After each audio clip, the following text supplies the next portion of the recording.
So today on NewbieVeT, got 3 special guests. We got Kingdom Mindset, Ray Montana, and Shanita Williams. Yes. Nailed it? Yeah, nailed it. Right. Okay. So what's going on, Kings and Queens? How y'all doing? Blessed, brother. How are you, King? Ooh, on fire. Okay. Absolutely. On fire. Absolutely. On fire. On fire is the word. And ready to go. Yeah. So, all right. So let's get into it. So, you had a protest on Washington Road. No, Wrightsboro Road. Yes. And Washington Road. A demonstration. Absolutely. Demonstration. So, what was your thought frame when you put that together, organizing everybody and putting everything together? Well, to be honest, we didn't organize it. Actually, I was at the voter registration booth. I was actually trying to place my vote in at the ballot, and I received a call from the mayor, from the sheriff department, asking was it me that set up the initial Wrightsboro Road protest. That's what it was supposed to have been, a protest. Yeah. I told him I had no idea, nothing about it. I seen a couple of things go on Facebook about it, but I never knew that it was going to come to fruition. Right. So when it did come to reality, and they gave me a call and they was asking me, did I have anything to do with it? I said, no, I'll go down there and see what's going on.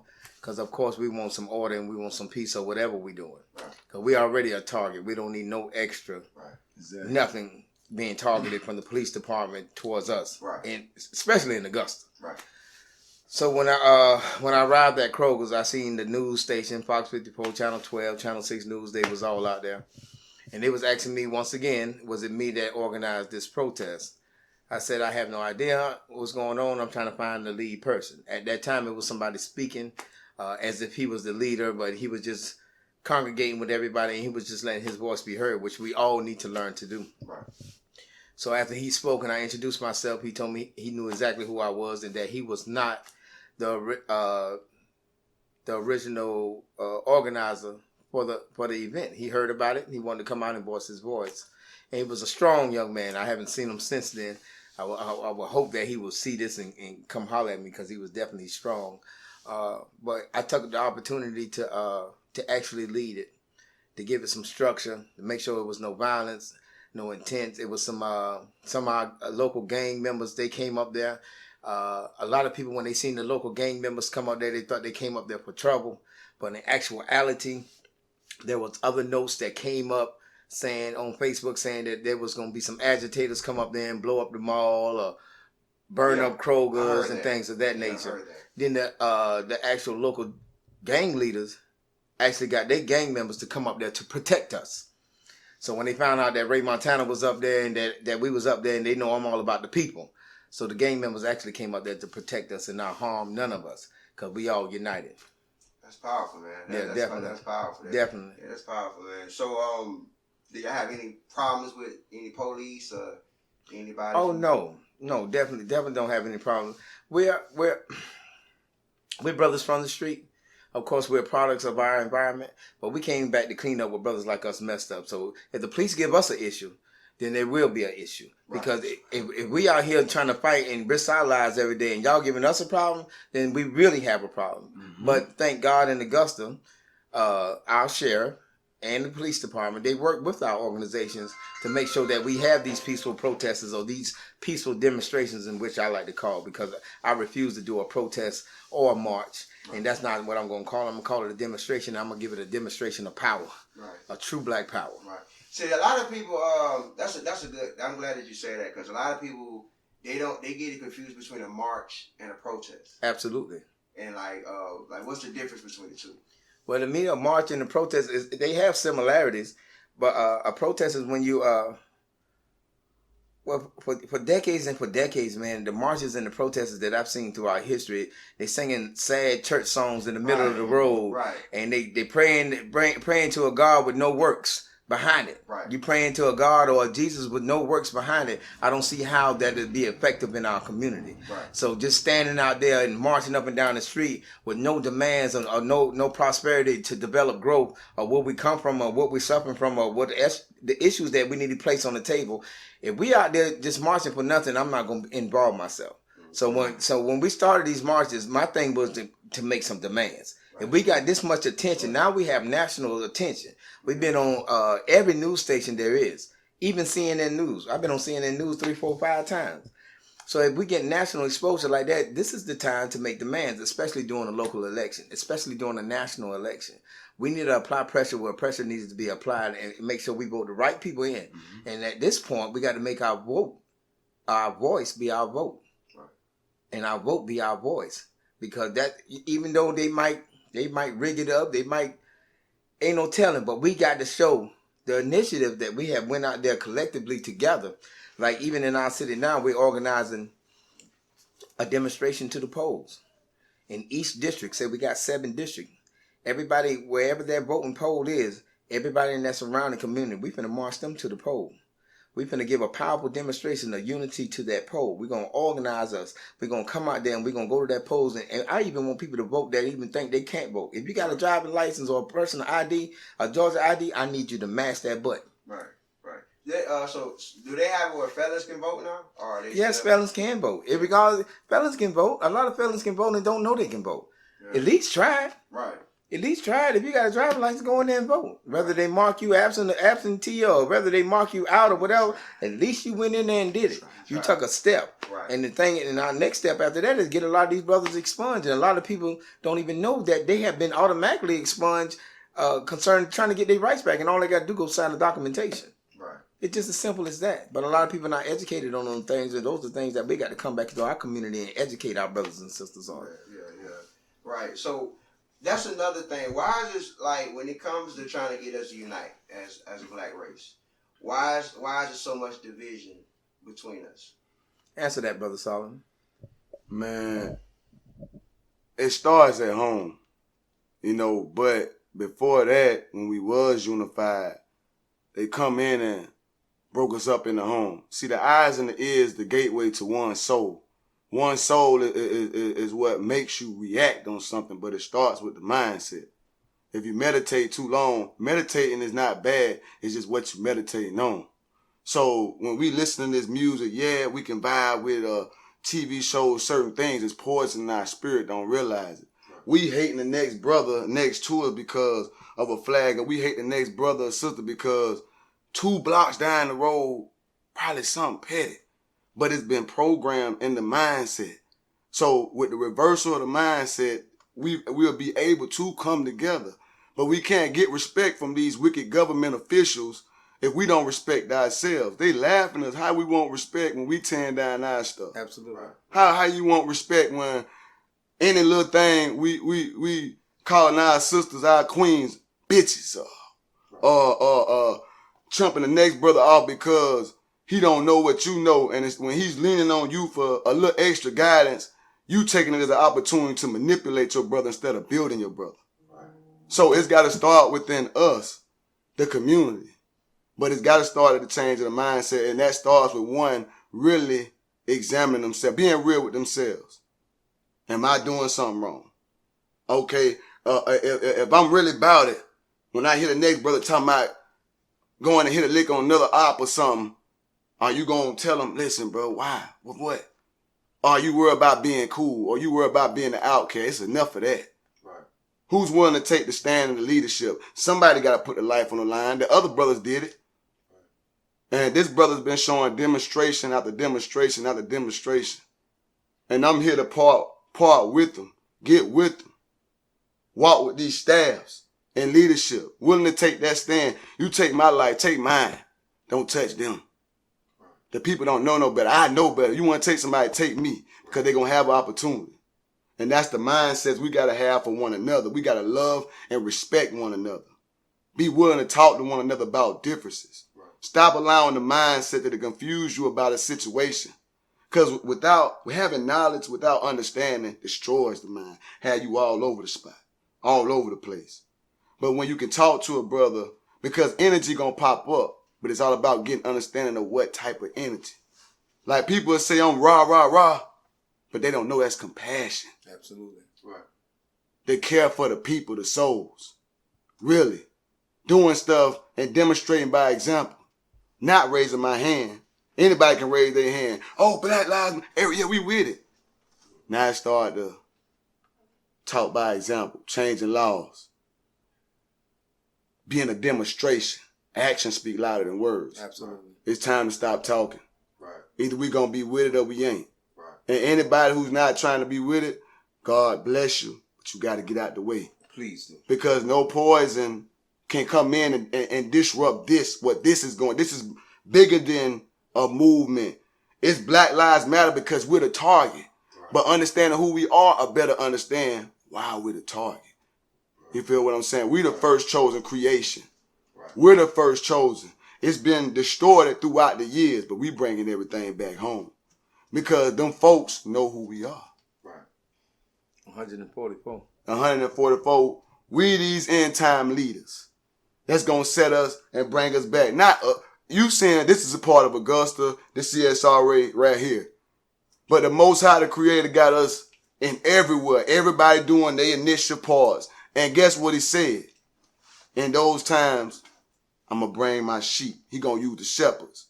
We're going to bring the sheep back to the flock. We're going to bring everybody who was cast away from these churches, from their families, from whatever you've been cast away from and you felt like it wasn't no hope, wasn't nothing for you, to bring back hope. And we're going to do it. We're going to do it in decency and in order in the right way. Yeah, that's good, bro. That's real deep. Absolutely. Yeah, that's real deep. That was good. Absolutely. Real deep. So, getting to the George Floyd situation. Absolutely. Y'all, I'm pretty sure all three of y'all seen the video. Mm-hmm. Do y'all think that video came at a time that we America needed to see that? And also, what's your thoughts on that whole situation? It was a sacrifice. Now he was crucified. He was crucified right in front of everybody, and everybody, even the moms, just to hear him cry out for his mom, that was everything to me, having 3 young boys. And to hear him cry out the way he did, that's like a deep down mom cry. He was crucified right in front of us, but we needed to see that. Yeah. Just, it's just like, I don't even know how to really get into with the whole situation, just because I couldn't stand there and just watch him be murdered in front of me. And I'm not saying nothing bad about nobody. I'm just saying my soul, my spirit, couldn't have stood there. Right. And so to see that made me want to act for my kids. Right. For my neighbors' kids who are white. Right. But I'm gonna get out here and I'm gonna try to create a change, not just for my kids, but for everybody's kids. But how do you create that change? You got to heal the foundation. The foundation cracked up. And it's because we still have a suppressed mentality. We're choosing to be victims instead of conquerors. I can't be a victim. Right. I'm trying to leave a legacy. Right. Victims don't leave legacies. True. So how do you heal that foundation? We need to know about our money. We're not being educated on how powerful our money is, and how to invest it, how to grow it. Because, and me as a single mom, in the hood, when it all started, in Riverland, just being out there for that 1 year, that made me want better. So I couldn't be a victim. But I understand now, being almost 10 years later, that everybody don't have the mindset that I have. So we need some life coaching. We need to teach people how to create financial foundations, because this is what's going to heal the family. You heal the man, you heal the woman. If you heal the woman, you heal the child. If you heal the child, you done created a whole, absolutely, new generation of power. But what happens is we passing down generations of hurt, and we're running away from the churches because we got church hurt. And we misguided. And the elders is like, well, we don't know what's wrong with y'all. What's wrong with us is you didn't speak up. Absolutely. Right. And we watch you didn't speak up. Right. But now we're in an era of conviction. Right. Our spirits is not going to let us sit here and just tolerate anything. Right. Understand that we are outside the church now. If the church was so protected, guess what? You'll still be in the church. Mm-hmm. But you're not in the church. Why? Because God wants you to get out here and connect with your people. Absolutely. You forgetting the big picture. The big picture is that you are not making yourself relatable. And it's hard for the younger generation to connect with you because you done got sophisticated. Come on now. If you take the sophistication out of it, you'll And be the able religion. to, and the religion, you'll be able to take, I mean, I believe in God. But at the end of the day, when I'm in trying to impact or penetrate a child, I'm not screaming to him about God. I'm trying to penetrate his mindset. I'm teaching him about God, but at the same time, I want to teach you how to, manage your money and how to carry yourself and how to educate your mind. Because I have my oldest son. He's autistic. I could only imagine what the world would be like if he had to depend on the government to survive. So I had to be extra hard on him to teach him how to manage his money, to teach him how to cook, to teach him how to do life things. And it's harder for him because he don't have it there. But guess what? He gonna have it. Absolutely. Yes. He gonna have it because if I leave this earth, he gonna be able to take care of himself and not have to depend on nobody. And that comes from me leaving him a house. Or so that he can have somewhere to lay his head. Leaving him a business so he ain't got to going about working for somebody else. Leaving policies so you ain't got to worry about burying me or yourself. You know what I'm saying? Yeah. Stuff like that. That's what we supposed to be doing, but we too concerned with the J's and the fashion and all that kind of stuff. I can care less. People, say, well, about the phones and all this kind of stuff with the kids. If you take that, that's an investment. Right. A phone is an investment. Right. My son just turned 13. He just got his first phone. Why? Because I need you to understand that you can't go out here and get something just because you're affiliated. Right. You know what I'm saying? You can't go out here and say, oh, I'm your child, so I'm obligated. No, I need you to understand that you got to get out here and you got to work for it. Right. And nobody's going to take your disability to the T. Nobody's going to care about that. Yeah. And so I'd rather invest in a life insurance policy that cost me $20 than to pay for a $1,000 iPhone. That's deep. That's deep because a lot of people don't know that. Well, a lot of black people don't understand how important life insurance is. It's definitely important. Until it's too late. Yeah. And then when it's passed, and then because a lot of black families get cremated because they can't afford a funeral. Absolutely. And you passing on debt. Right. Absolutely. And the debt is creating more poverty. Right. Within your family. Right. A total generational curse. Mm-hmm. Over and over and over again. If you can imagine how many deaths this year within the last 2 years, and how many families did not have insurance to bury their children. Because like you say, you caught up into the world, today's fashion, today's music, today's. Yeah. Instead of building a foundation, building that money pyramid, building that stability. See, we got to create balance within our own families so we can create balance within the community. Right. If there's a family suffering, if there's a whole community doing good and one family suffering, it's going to affect everybody within the community. Mm-hmm. But if everybody's working together, we can't do nothing but grow and prosper. Mm-hmm. And that's the page that we on. We trying to build back black wealth, black economics. We trying to create the structure. And we're not black trying. We actually doing it. And it's a slow process, and it can be a more profound process if we all just come together. Right. And that's what we're looking for. We're looking for more people to join us. We need more men. If anything. We need more men. We need our kings to stand up for our queens. They are our goddess. We are the gods. Listen, we got to come together. That's right. It's gonna be it's gonna be a beautiful. It's gonna be harmony. It will create balance within our community. Now the outside help, and when it comes to our white sisters and brothers and those that stand in the gap for us. Mm-hmm. Now see, my thing is this. Even the Muslims came to me, and they asked. This is the question that they asked me. Every leader in the city has come to me, from the mayor to the sheriff department to the ministers to the professors at the universities. Every leader in this city has come to me and asked me the same question. Do you believe, and this is what the Muslims asked me, do you believe that we can help each other without going outside of our community?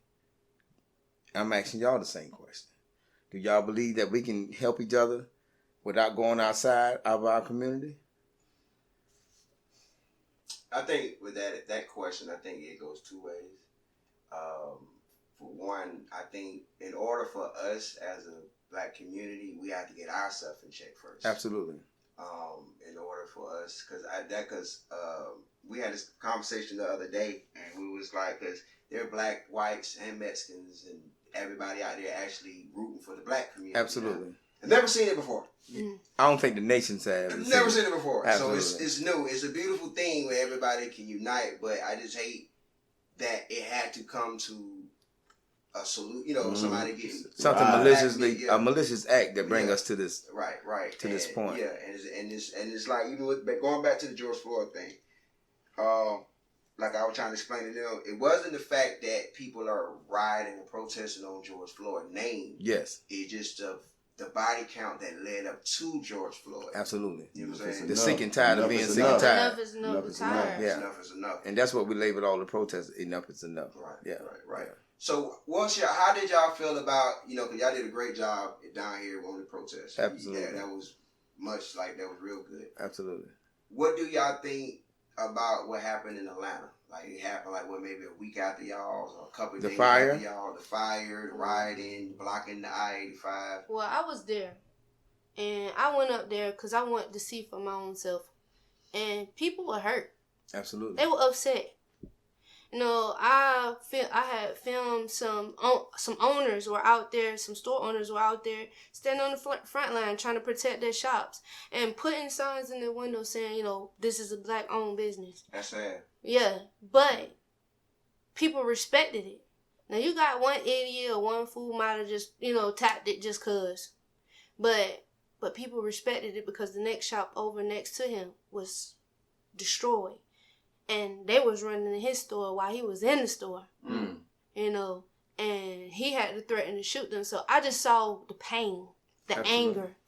And people was just doing, crazy stuff just to be doing it. But that following morning, I left there about 4 o'clock that morning, 5 o'clock that morning. I went back out there about 7, 8 o'clock that next morning. People were out there cleaning it up. The same people who were tearing it up was cleaning it up. So basically that said to me, we pissed off, we mad. But at the same time, we're gonna show you that, we're gonna fix it. Yeah.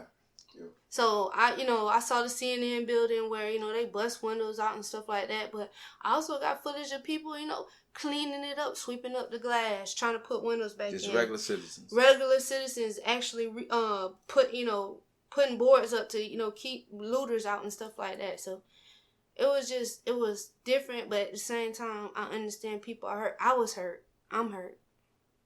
Truly I'm tired. But with that's going back to the mindset, understanding how we're really made as a people. You got your spirit. That's what make us God, because God is a spirit. Right. So we understand that we're not just flesh and blood. Glad that you said that. But we got to understand it's the flesh and blood that we war and we wrestle with. You feel what I'm saying? So with understanding the flesh is the emotion, but we have to get in tune with our spiritual side to be able to control the emotion. See, I used to be hot-headed, quick, fast, protesting as soon as something went down. If I could have been there back then, I probably would have been one of the fools, because that's foolishness. We got to say it for what it is. It's foolishness, because we're not thinking about how it was hard to even get there. Now we got to try to find a way even harder. Come on now. Reconstruct what we did. Come on now. So that's showing selfishness. Right. That's why everything goes back within oneself. When one can look at themselves instead of, he, she. Well, what about you? Absolutely. You talking about that person not being loyal, but you do me the same way that person did you. So what that make you? Oh, I'm still loyal. No, you done became what you didn't because you didn't hear or you didn't realize the situation. And when you try to talk to people, we quick to be offended. Right. That's the emotional side. Yes, I'm hurt too. Oh, when people hear me talk about this and that, oh, you on the white man's side, this and that. No, I'm hurting too, but it's a better way to move. Right. It's a better way to move and handle things. We trying to hit the spots that's going to really hurt them. Right. You feel what I'm saying? Right. And so we got to understand and get control of our emotion and think, okay, I'm emotional, I'm hurt, I'm painful. Let me go protest. I want to destroy something. But wait, let me think about it too. What would that really solve? Right. How can we really hurt them? Because all our people been making noise. but nothing's changed, like we said in the beginning. We're trying to make that change now. One thing about balance, a false balance, is an abomination. Absolutely. So you gotta have a legit balance. And that's what we need in the community. We can vote all day too. There's nothing wrong with that. But if we don't get the mindset in order, we won't be doing nothing till the next time somebody gets slaughtered. Absolutely. It's time out for that. Let's make it the way when we get pulled over and it's one-on-one, okay, cool. But if it's a real situation where you didn't do anything wrong and 2 or 3 more officers pull up, we're going to have it where we call. We're going to pull up. We're going to pull up right. And guess what? We see one thing about humanity and Satan, because the warfare is not carnal. We war against wickedness and powers of this high world. Who are those wicked elite folks? So we got to understand it's not flesh and blood we dealing with. Absolutely. So when we speak his words with power and authority, they got to sit back and move. They got to sit back and move. If we have this side but don't have this side but have this, even the spiritual. If you so spiritual but yet don't have the natural side, you're unbalanced. You unbalanced. If you have the natural side but no spiritual side, you unbalanced. But when you balance and when you can iron sharpen iron, as the sharp is the content, that's what we teach, of a friend's character. Right. The flesh don't make you goddess. Right. It's that spiritual side when you in tune to know who you are and your role in the place. Place your hands on and heal us and heal your men. Come on now, and we heal each other and make them lions go and conquer. Come on now. We are kings of the jungle. We are the lions. We need y'all. We need our women. We need our queens to stroke our egos, to make us go out there and conquer this world and conquer this land. When God say take this land by force, He will not be calling on Deacon Jones. He will not be not be calling on them preachers behind the pulpit. He gonna call on these same gangsters in these streets, these same brothers that been suffering behind these penitentiary walls, these same brothers and sisters that's been out here living in poverty. That has been. This is our campground. Yes, this is where we at. We in training. We've been in training for all these years, and it's time for us to stand. And we're gonna do it. And we're gonna do it. It's gonna be definitely and you're gonna see it.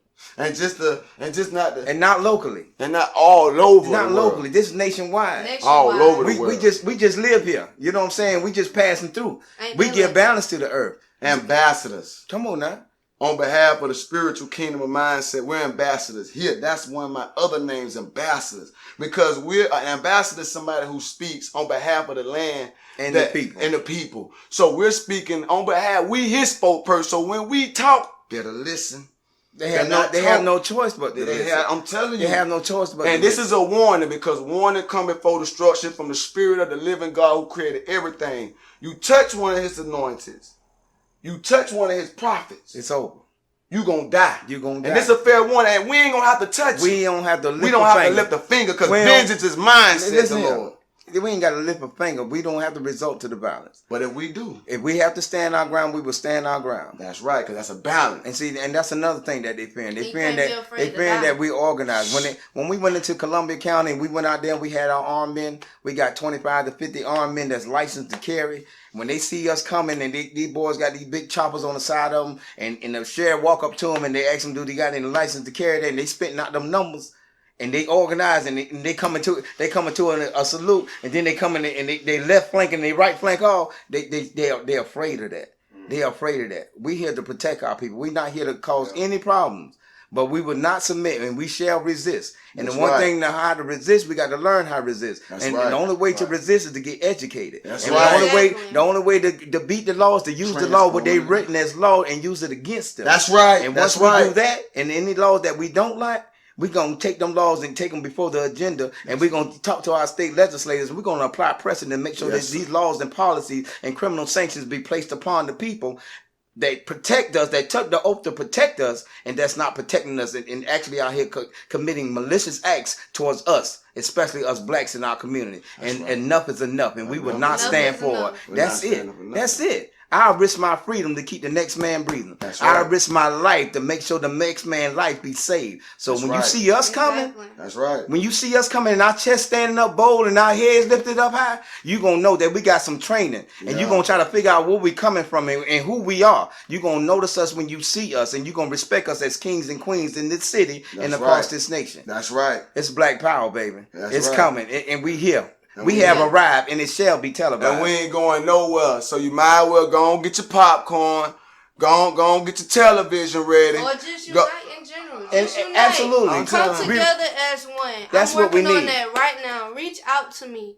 Reach out to me because we are trying to connect with other people. We're not trying. We are. We are connecting with other people. And we just want to just change the impact in our community and let it be a ripple effect. Because if we do it here, guess what? It's going to keep going and going and going and going until it's all around the world. That's right. And that's what we're trying to do. I'm trying to protect your kid. I will die for your kid. Absolutely. You got to be willing to die for mine. Because it's not going to be an equal playing field if I'm dying for yours and you're not dying for mine. Absolutely. And spiritual leaders, y'all need to be out here talking to these people, grabbing these people's hand, because at the end of the day, guess what? These people are putting their life on the line and they don't know God. Absolutely. That's right. And that's and where y'all supposed to be introducing them to to God and letting them know, okay, even if, don't pray for them, don't pray, don't say I pray with you, just grab their hand and say, let me show you how. That's right. Show me something. Let me show you how. Make yourself relatable, because you can't walk up to. I asked the pastor, I said, hey, if a woman walked into your church and she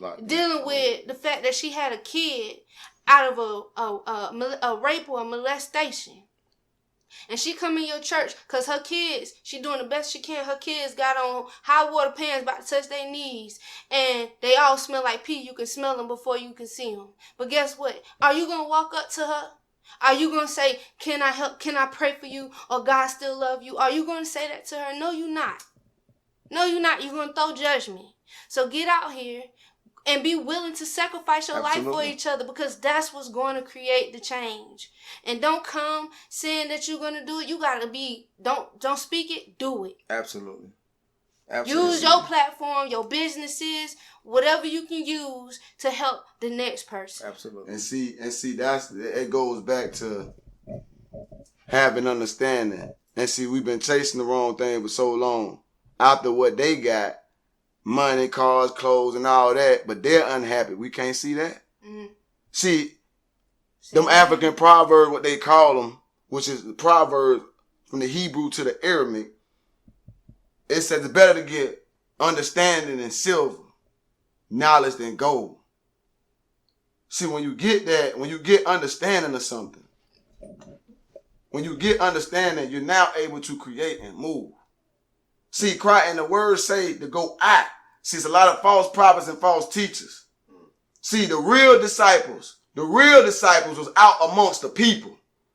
You might have seen some of us in the club breaking up fights. Who are they? Those are because he said the sons are peacemakers. We trying to raise peace, but just like David had a balance. And he kills hundreds and hundreds of thousands in the name of the one who is righteous. So understand this. If you faking, you call yourself a preacher, a teacher, a prophet, an apostle.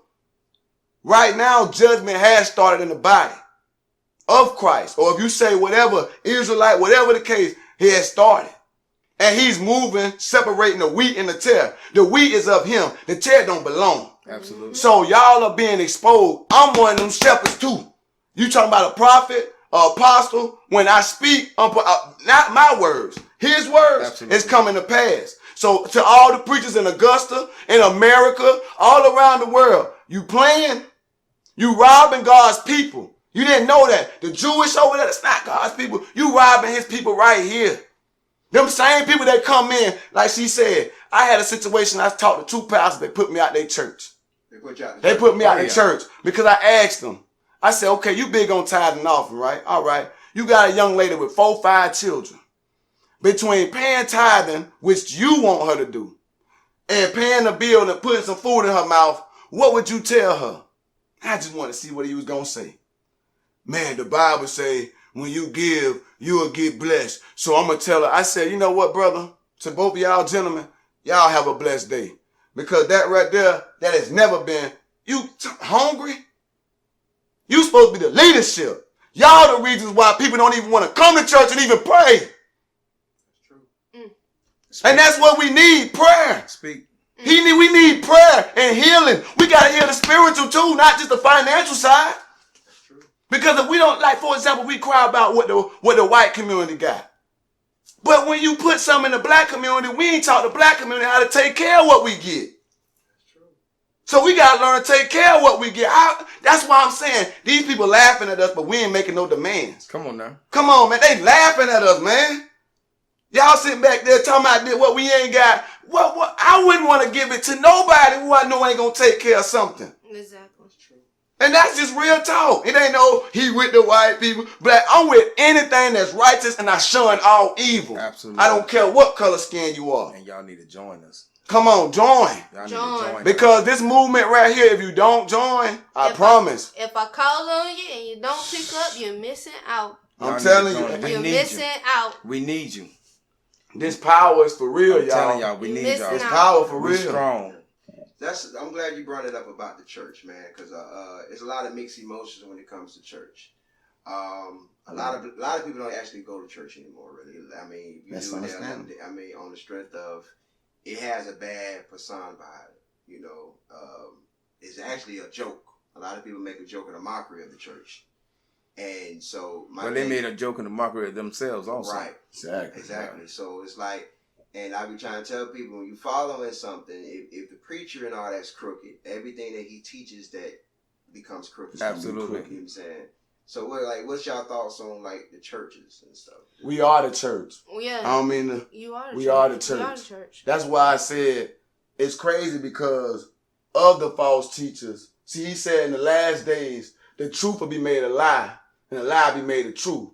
For all them, what Ray was talking about, what King was talking about, all the Negro spiritual and all the sad songs. No, that was how they taught us. The real spiritual understanding of them scriptures and how we move, that's what we got now.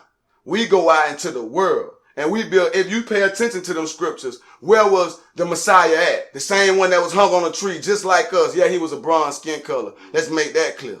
But anyway, even if it ain't even about that, but they went out to the people. And they held situations up under congregated meetings and fellowship. It wasn't that he was necessarily teaching, but he was fellowshipping, not like, I'm the big bag teacher and I'm going to be up on this big pedestal while I look down on y'all. No, he was amongst the people. Mm-hmm. He washed the disciples' feet. They was mad. Wait a minute. No, let me show you what leadership is. You here to serve. We here to serve. You here to serve. And that's the example. You here to serve. What we're showing. What he said, demonstration. Look, think about this pandemic right now. Everybody, they look to the church, the church is this church. But where's the church right now? Right. Where is the church right now? Church is closed down. What? So let me ask you why. Why? It's business. Because it wasn't ever God ain't want to never God ordained. Because guess what? God got people outside the church right now because people were hiding in the pulpit. They wanted the congregation, they wanted people to come to them. But God said, no, you're supposed to get out amongst your people and tell your testimony. I sat in front of a panel of pastors the other day and I spoke from my heart. There's a brokenness in between the people and the church right now. Mm-hmm. People are dealing with a lot of church hurt. And guess what? You're not gonna heal that brokenness if you don't make yourself relatable to your people. Absolutely. Tell me what you went through. Help me get through it with your testimony. That's what it's supposed to be. That's why the church is closed, because he want people outside of that persona. He wants you to get out here and network with your people, your brothers and sisters that you've been turning your back on for so long. That's right. My ministry is not in no church. Yeah, I have served in the church and went unnoticed. But guess what? I'm okay with that. Because my ministry is not in the church. Mm-hmm. My ministry is outside the church. Absolutely. I will, if I can't give to a person, if a man is on the street and he asks me for something, I'm not gonna turn my back on him. Mm-hmm. Even if I can't give you nothing but a prayer. I gave you something. Because I introduced you to God, and I gave you God who can change everything that you got going on in your situation right now. More than what I can do with a few pennies, a few nickels and quarters and dimes, or whatever I can give you. Right. So if all I can give you is a prayer, I'm going to give you that. And guess what I'm doing? I'm teaching my sons to do that very same thing. Mm-hmm. I'm teaching my daughter to do that very same thing. Don't be afraid to grab nobody's hand and let them know that I love you just because I woke up this morning. Amen. And I don't just live it. Y'all see me. I'm out Every here. day. Yeah. I'm out here. Anybody can And I make have it. people, sit and try to, but guess what? You can't stop what's for me. Because it's for me.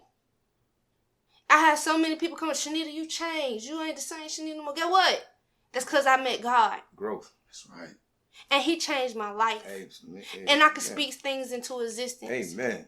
And I can claim things. Power of a I goddess. can pull your life back. Power of a goddess. Get what I'm saying? I can save your life.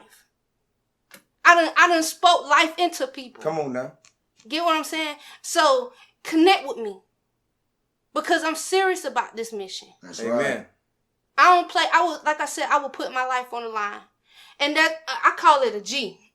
I call it the G in me because sometimes my spirit move before my body even move. Come And on, I'm That's like, how it's supposed to I'm be. like, oh That's man, how that's it's the supposed G to in be. me. Come Oh, on. why'd you say that Yeah. before you even thought? Because that's the G in me. That's So right. I know the G in me is not going to stand there and watch my brothers and sisters get That's mistreated and abused and used. The Absolutely G not. in me is going to move me. I don't care what nobody say, what anybody else got going on, what you trying to do. I don't care. If you ain't, look, the G in me is not going to let me just stand around and watch everything go on. Mm-mm. You know why he won't? He won't let you. Because the spirit that you connected to, he say this. I come for the brokenhearted. Amen. The lost. I come for them. The ones everybody run out.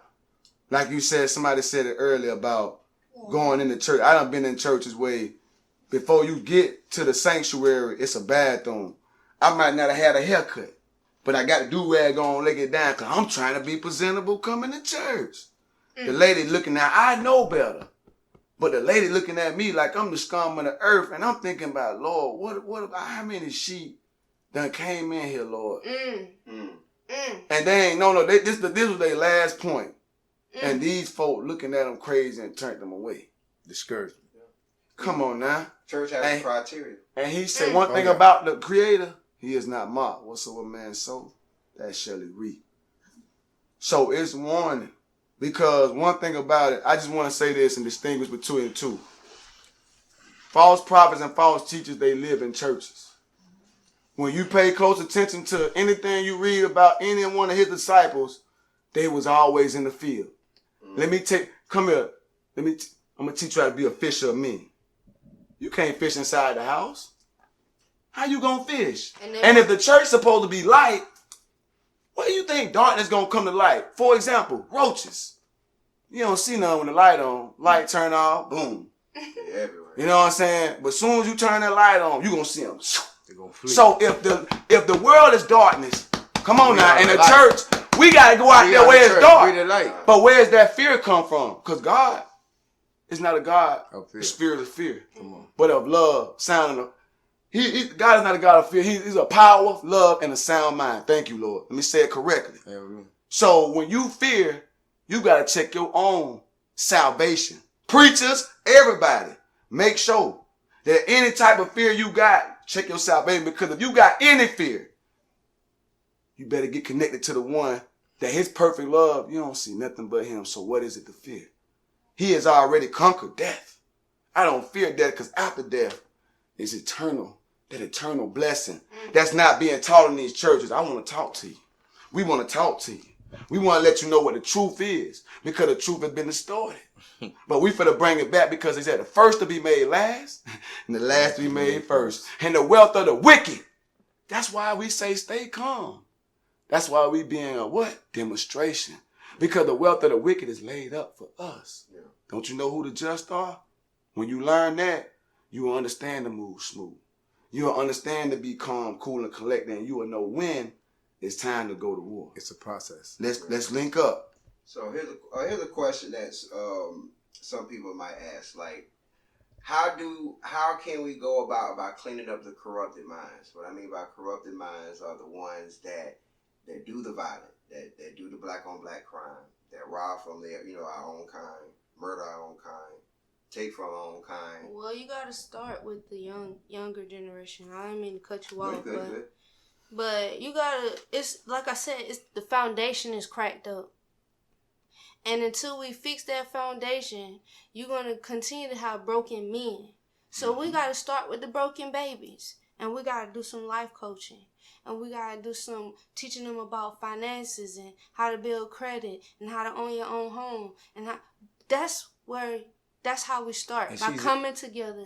And I have a foundation to do this, and my foundation is called Foundation Starters, and I have connected with other people under the umbrella of street justice.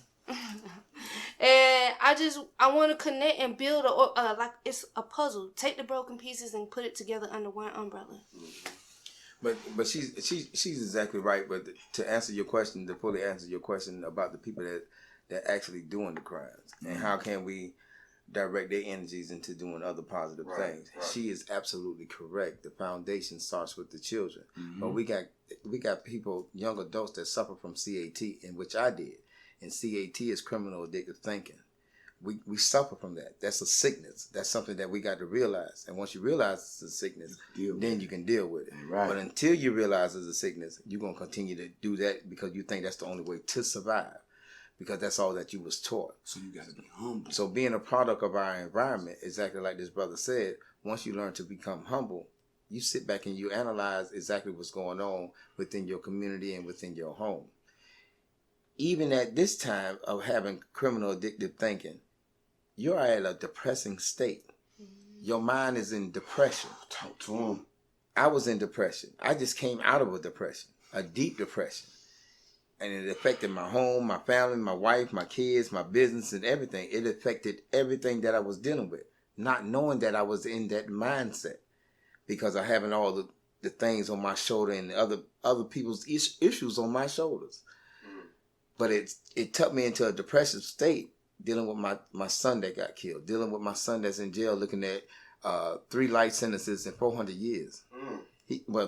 Three counts of the RICO Act and 400 years, and he just turned 17.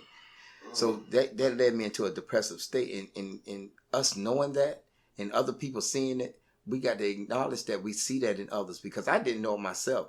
Until my wife told me that I was going through depression, I never did know. And until my wife told me that it was affecting what we got going on as our business, as our home, I never did know. But when somebody reaching out to you, and that's what we got to do. We got to reach out to our brothers and sisters. If you see somebody going through something, you've been knowing this person for a while, and life changes, and things starting to melt down for that person. It's time for somebody. Don't talk about them. Don't bring them down. Don't knock them down. You got to build them back up. And that's something. And that's something that I try to encourage all our people. We got to build each other up. So to answer your question, when it comes to the young men that's doing the crimes and creating the murders, they're in a depressive state. They are in a state of emergency. They are on the last thought of survival. It's by any means necessary, even if it's taking one of our own lives. And that's sad. And that's a mental thing that we dealing with, and a spiritual thing. When you're dealing with mental, you're dealing with spiritual. Regardless of how you dealing with it. If they say you got mental issues, now you got spiritual issues. You're dealing with the spirit within you. In the mind. And what we've been fed in our economy, and you can go get drugs and sell drugs and make a couple of $100 quicker than you can go get a job and make a couple of $100, and we submit to that, and we need to start submitting to that. True. I'm glad that you say that. Yeah, we got to start submitting to that. We submit to a lot of things that we shouldn't submit to. That's right. And that what makes, I think that's also, like she said, it starts in the home and stuff. We allow our young black people to do something. Absolutely. And then when you see them going that route, you act like you're scared of them. Right. You can't even come in my restaurant with your pants hanging off your ass, because the sign says you will be treated as a king and queen and such and this, blah, blah, blah.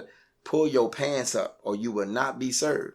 And I mean that. So when they come in my store, I say, hey, how you doing, king? Or how you doing, queen? And that's how I address them. And now it's becoming a trend, and now that's how they address me. And they know to pull. I ain't finna play that, man. They pull my pants up while I go in this store. Right.